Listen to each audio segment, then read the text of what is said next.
कोणत्याही पदावर जन्मसिद्ध हक्क नसतो असं रुपाली ठोंबरे यांनी म्हटलेलं आहे।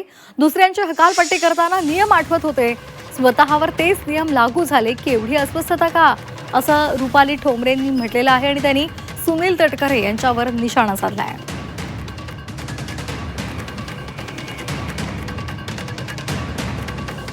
तर काय म्हटलेलं आहे त्यांनी आपल्या फेसबुक पोस्टमध्ये आपण एकदा पाहूयात।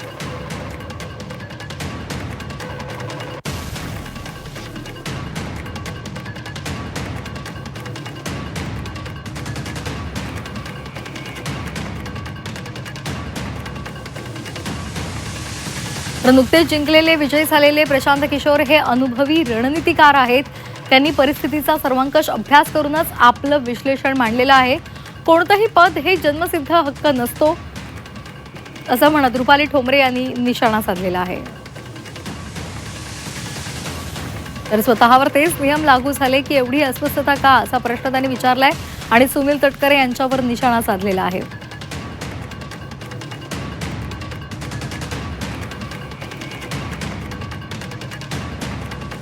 नुकतेच जिंकलेले आणि विजयी झालेले श्री प्रशांत किशोर हे अनुभवी रणनीतिकार आहेत।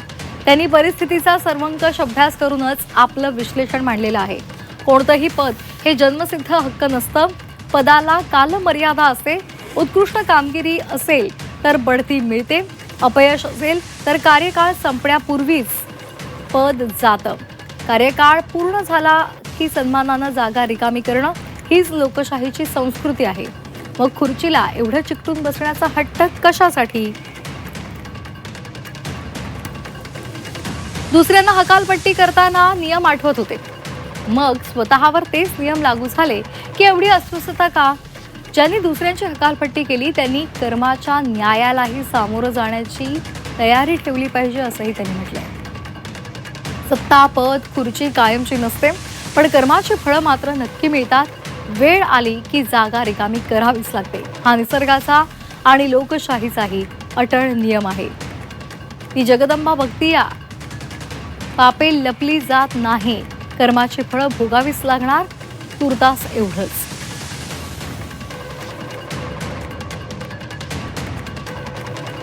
कोणत्याही दबावाला न घाबरणारी, पदासाठी नेत्यांच्या पुढे पुढे न करणारी ॲडव्होकेट रुपालीताई पाटील ठोंबरे,